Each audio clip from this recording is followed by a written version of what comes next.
আসসালামু আলাইকুম দর্শক, মকবুল হাসান ফেসবুক প্রোফাইল এবং ইউটিউব চ্যানেলে আপনাদের সবাইকে স্বাগত জানাচ্ছি। প্রিয় দর্শক, আজকের যে ভিডিওটি তৈরি করা হয়েছে সেটি গম ব্যবসায়ীদের জন্য। অর্থাৎ আপনি যদি গম চাষি হয়ে থাকেন অথবা গম ব্যবসায়ী হয়ে থাকেন, গম যদি স্টক করে রাখেন, তাহলে ভিডিওটি আপনার জন্য। আপনি অবশ্যই ভিডিওটি প্রথম থেকে শেষ পর্যন্ত দেখবেন, তাহলে এখান থেকে গুরুত্বপূর্ণ তথ্যগুলো আপনি জানতে পারবেন। বাংলাদেশে বর্তমানে আমরা যে গমের বাজারটা দেখতে পাচ্ছি সেটি কিন্তু ওই সিজনাল দাম, সেই দাম থেকে আমরা দেখি যে যদি 2 টাকা বাড়ে তার 3 টাকা কমে, যার কারণে একই রেঞ্জের মধ্যেই এই গমের বাজারটা ঘোরাফেরা করছে। এবং তারপরে যদি বিদেশ থেকে গম আমদানি করা হয়, সেখানে গমের বাজার দরটা আরো কমে যাওয়ার সম্ভাবনাটা বেশি থাকে। প্রিয় দর্শক, আজকে যে গুরুত্বপূর্ণ তথ্যটি আপনাদের সামনে তুলে ধরছি সেটি গম আমদানি প্রসঙ্গে। অর্থাৎ বাংলাদেশ সরকার সিদ্ধান্ত নিয়েছে আমেরিকা থেকে গম আমদানি করবে। এখন কেন আমদানি করবে সেই বিষয়টি সম্পর্কে যে তথ্যগুলো সংগ্রহ করা হয়েছে সেটি দৈনিক প্রথম আলো থেকে। অর্থাৎ দৈনিক প্রথম আলো নিউজ পেপারটি আজকে খুবই গুরুত্বপূর্ণ এই তথ্যগুলো তুলে ধরেছেন। বাংলাদেশ এবং আমেরিকার সঙ্গে বাণিজ্যিক সম্পর্ক দীর্ঘদিনের এবং সেখানে বাণিজ্যিক ঘাটতিও কিন্তু প্রচুর। এই ঘাটতিটা কিন্তু বাংলাদেশের পক্ষে। অর্থাৎ বাংলাদেশ আমেরিকাতে খুব বেশি পরিমাণ পণ্য রপ্তানি করলেও আমদানি করে অনেক কম। তাদের মধ্যে এই যে বাণিজ্য ঘাটতি, যার কারণে বড় একটি ইফেক্ট পড়তে যাচ্ছে কিন্তু এই বাণিজ্যের উপর। যুক্তরাষ্ট্রের প্রেসিডেন্ট বাংলাদেশ থেকে যুক্তরাষ্ট্রে পণ্য রপ্তানিতে 35% শুল্ক আরোপ করেছে। এই যে 35% শুল্ক আরোপ করেছে, আগে ছিল 15%। তার মানে বাংলাদেশে কোনো পণ্য যুক্তরাষ্ট্রে রপ্তানি করতে হলে সেখানে 50% শুল্ক দিতে হবে। এত বড় বাণিজ্য ঘাটতি থাকার কারণেই যুক্তরাষ্ট্র এই সিদ্ধান্ত নিয়েছে, যার কারণে বাংলাদেশ সরকার এই বাণিজ্য ঘাটতি কমানোর জন্য বাংলাদেশে প্রয়োজন যাই হোক, গমের দাম যুক্তরাষ্ট্র থেকে আমদানি করলে বেশি পড়বে। তারপরও যুক্তরাষ্ট্র থেকে বেশি দামে গম আমদানি করতে ইচ্ছুক বাংলাদেশ, এবং সেই সংক্রান্ত বৈঠক কিন্তু দফায় দফায় হচ্ছে। এবং এই যে বাণিজ্য ঘাটতি কমানোর পর শুল্ক কমানোর জন্য বাংলাদেশ কিন্তু চেষ্টা করছে এবং চিঠি পাঠিয়েছে যেন এই বিষয়ে তাদের সঙ্গে আলোচনায় বসে। এখন কত টাকার গম আমদানি করছে সে বিষয়টি জানা গম ব্যবসায়ীদের জন্য খুবই জরুরি। আসুন দেখি দৈনিক প্রথম আলোতে এ সংক্রান্ত কি বলা হচ্ছে। প্রিয় দর্শক, তথ্য বহুল এই ভিডিওটি একটু লং হতে পারে, অবশ্যই প্রথম থেকে শেষ পর্যন্ত দেখবেন, কারণ আপনি গম ব্যবসায়ী বা চাষি হলে এই তথ্যগুলো আপনার জানার দরকার, জানা খুবই জরুরি। একটু কষ্ট হলেও প্রথম থেকে শেষ পর্যন্ত দেখবেন এবং ভিডিওটি শেয়ার করে দেবেন যেন সবাই দেখতে পায়। এছাড়া আপনার কোন বিষয় সম্পর্কে জানার দরকার কমেন্ট সেকশনে কমেন্টস করবেন। এখানে প্রথম আলোতে যে হেডিংটি করা হয়েছে যে বাণিজ্য ঘাটতি কমাতে যুক্তরাষ্ট্র থেকে সরকারিভাবে গম আমদানির সিদ্ধান্ত, সমঝোতা স্মারক সই আজকে সই করতে যাচ্ছে সমঝোতা স্মারকে। আসুন বিস্তারিত পড়ে দেখি যে এখানে কি বলা হচ্ছে। বাংলাদেশের সঙ্গে যুক্তরাষ্ট্রের বাণিজ্য ব্যবধান কমে আসুক, বাংলাদেশ সরকারও চায় কিভাবে এই ব্যবধান কমিয়ে বাংলাদেশে যুক্তরাষ্ট্রের রপ্তানি বাড়ানো যায়।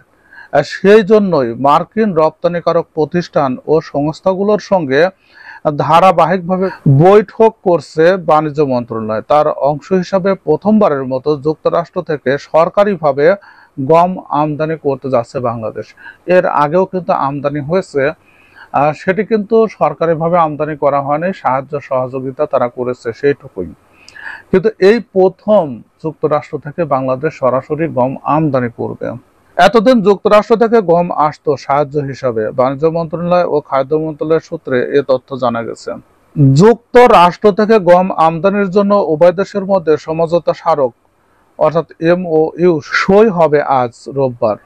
বাংলাদেশের খাদ্য মন্ত্রণালয়ের পক্ষে খাদ্য অধিদপ্তর ও US ডিপার্টমেন্ট অফ এগ্রিকালচারের USDA পক্ষে US হুইট অ্যাসোসিয়েশনের শীর্ষ পর্যায়ের এক কর্মকর্তা সমঝোতা স্মারক সই করবেন। অবশ্যই বিষয়গুলো একটু ক্লিয়ার বোঝার চেষ্টা করেন। সূত্রগুলো জানায় সরকার আগেই সিদ্ধান্ত নিয়েছে বাণিজ্য ব্যবধান কমিয়ে আনতে যুক্তরাষ্ট্র থেকে সরাসরি 3 লাখ টন গম আমদানি করবে। তার মানে এখান থেকে বুঝতে পারছেন যে 3 লাখ টন গম আমদানি করার ইচ্ছা বাংলাদেশ সরকারের আছে। এখন আমদানি হচ্ছে কত টন সেটাই গুরুত্বপূর্ণ আপনাদের জন্য। প্রতি টনে 20 থেকে 25 মার্কিন ডলার বেশি দিয়ে হলেও গম যুক্তরাষ্ট্র থেকে আমদানি করা হবে। তার মানে অন্যান্য রাষ্ট্র থেকে যে গমটা আমদানি করা হতো তার থেকে 20 থেকে 25 ডলার কিন্তু বেশি খরচ করে যুক্তরাষ্ট্র থেকে গম আমদানি করা হচ্ছে। তার কারণ হলো বাণিজ্য ঘাটতি কমাতে হবে, নইলে অন্যান্য ক্ষেত্রে বাংলাদেশ থেকে যে পণ্যগুলো রপ্তানি করা হয় সেখানে বড় ধরনের সমস্যা হচ্ছে। 3 লাখ টন আমদানি করার কথা থাকলেও 2,20,000 টন আমদানি করা হচ্ছে। তার মানে প্রায় 1 লক্ষ টনের মতো আমদানি করা হচ্ছে না। প্রতি লটে বা কনসাইনমেন্টে 1,10,000 টন গম আসবে। এবং বাণিজ্য উপদেষ্টা শেখ বশিরউদ্দিন গতকাল শনিবার মুঠোফোনে বলেন যে 3 উদ্দেশ্য সামনে রেখে যুক্তরাষ্ট্রের বিভিন্ন প্রতিষ্ঠান ও সংস্থার সঙ্গে বৈঠকগুলো চলছে। এই 3টা উদ্দেশ্য হলো বাংলাদেশ যুক্তরাষ্ট্রের দ্বিপক্ষীয় বাণিজ্য বৃদ্ধি, বাংলাদেশের পক্ষে জনমত গঠন, যুক্তরাষ্ট্রের বাণিজ্য ঘাটতি কমানো। প্রিয় দর্শক, বুঝতে পারছেন কি পরিমাণ গম আমদানি করা হচ্ছে, 2,20,000 টন। এখন এর প্রভাবটা কতটুকু পড়তে পারে সেই সংক্রান্ত তথ্য কিন্তু জানাবো। এখন আপনাদের জানাবো যে যুক্তরাষ্ট্রের সঙ্গে বাংলাদেশের বাণিজ্য ঘাটতি কতটুকু। এই তথ্যগুলো জানলে আপনি বুঝতে পারবেন। গত জুন মাসের দিকে এই তথ্যটি প্রকাশিত হয়েছে। বলা হচ্ছে যে 2024-25 অর্থ বছরে বাংলাদেশ থেকে যুক্তরাষ্ট্রে রপ্তানি হয়েছে 876 কোটি মার্কিন ডলারের পণ্য। 876 কোটি মার্কিন ডলারের পণ্য বাংলাদেশ থেকে রপ্তানি হয়েছে এবং আমদানি হয়েছে কতটুকু আমরা সেটা দেখব।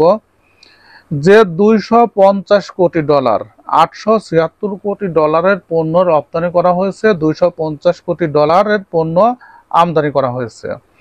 এবং 2023-24 অর্থ বছরে রপ্তানি হয়েছিল 768 কোটি ডলারের পণ্য। তার মানে রপ্তানিটা আরেকটু বেড়েছে। এই যে 2024-25 অর্থ বছরে 250 কোটি ডলার, 23-24 অর্থ বছরে যুক্তরাষ্ট্র থেকে আমদানি করা হয়েছে 262 কোটি ডলারের পণ্য।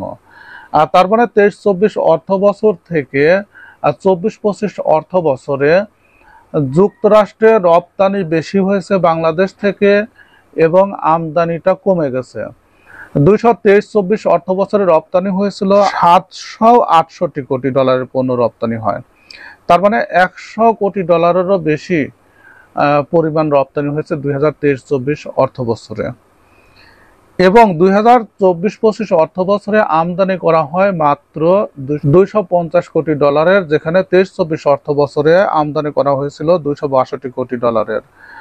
তার মানে এখানে গুরুত্বপূর্ণ এই বিষয়গুলো যে রপ্তানির দিক দিয়ে বেড়েছে আবার আমদানির দিকে কমেছে, যার কারণে সরকারকে কিন্তু এই সিদ্ধান্তটা নিতে হচ্ছে। এবং বলা হচ্ছে যুক্তরাষ্ট্রের সঙ্গে বাণিজ্য ঘাটতি কমাতে বাংলাদেশ আগে থেকে 190টি পণ্যের শুল্ক হার শূন্য রেখেছে। আগামী 25-26 অর্থ বছরে বাজেট করার সময় 100 পণ্যকে এই তালিকায় যুক্ত করা হয়েছে। অর্থাৎ যুক্তরাষ্ট্র থেকে যে আমদানি করবে সেখানে শুল্ক ছাড় দেওয়া হয়েছে, তারপরও আমদানির পরিমাণ বাড়েনি। প্রিয় দর্শক, বুঝতে পারছেন এই গুরুত্বপূর্ণ তথ্যগুলো আপনাদের জানানো হলো এবং সঙ্গে থাকবেন। আপনি যদি গম ব্যবসায়ী হন, সাবস্ক্রাইব করে রাখবেন, তাহলে গম সংক্রান্ত তথ্যগুলো আপনি জানতে পারবেন। প্রিয় দর্শক, ভিডিওটি দেখার জন্য আপনাদের সবাইকে ধন্যবাদ জানাচ্ছি।